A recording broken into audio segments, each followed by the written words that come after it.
Hello everyone, আসসালামু আলাইকুম, welcome to my blog. তো বেশ কিছুদিন যাবৎ বৃষ্টি হওয়াতে আর বিকালের ওয়েদারটা ভালো থাকাতে চিন্তা করলাম বিকালে স্ন্যাক্স আইটেম তৈরি করা যায়। কী তৈরি করব চিন্তা করতে করতে চলে গেলাম মোগলাই বানাতে। যেহেতু এটা বংশীয়সূত্রে মোগলাই হয় নাই, তো আমি এটার নাম দিয়েছি মিনি মোগলাই। তো চলুন রেসিপি শেয়ার করা যায়। তো প্রথমে আমি পরিমাণ মতন ময়দা নিয়েছি, তার ভিতরে আমি অ্যাড করব লবণ। লবণটা পরিমাণ মতনই দিবেন। তারপরে দিব আমি সয়াবিন তেল।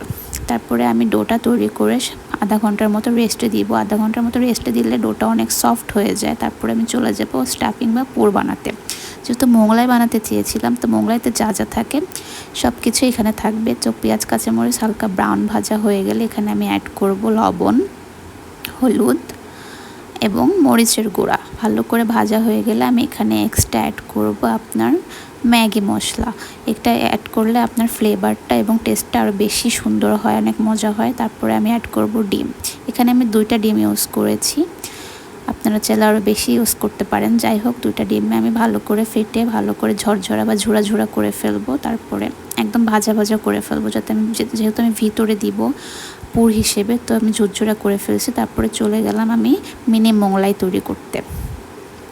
তো আমি মোগলাই শেপটাই দিয়েছিলাম, যেহেতু ছোটো ছোটো তাই আমি নাম দিয়েছি মিনি মোগলাই। তো এখানে আমার এক এক করে সবগুলাই তৈরি করা হয়ে গেছে। যাই হোক, প্রথম হিসেবে আলহামদুলিল্লাহ অনেক ভালো করছি। তারপর আমি চলে গেলাম ফ্রাই করতে। তো পরিমাণ মতন তেলটা নিয়ে গরম হওয়া পর আমি আস্তে আস্তে করে এক এক করে ছেড়ে দিব। তো বেশি হাই আঁচে না দিয়ে আমি লো ফ্লেমে ভাজতেছি। তারপরে এটাই চলে আসলো ফাইনাল রেজাল্ট। তারপরে আমি চলে আসলাম আপনাদের ভাইয়ের কাছে। তাকে আমি বললাম যে দেখো, আমি ঘাম ঝরে তোমার জন্য রান্না করছি। সে বলল অনেক মজা হয়েছে, ট্রাস্ট মি, এটা আসলে অনেক মজা হয়েছে, আপনারা তৈরি করতে পারেন। তো সবাই ভালো থাকবেন। এই পর্যন্ত, আল্লাহ হাফেজ।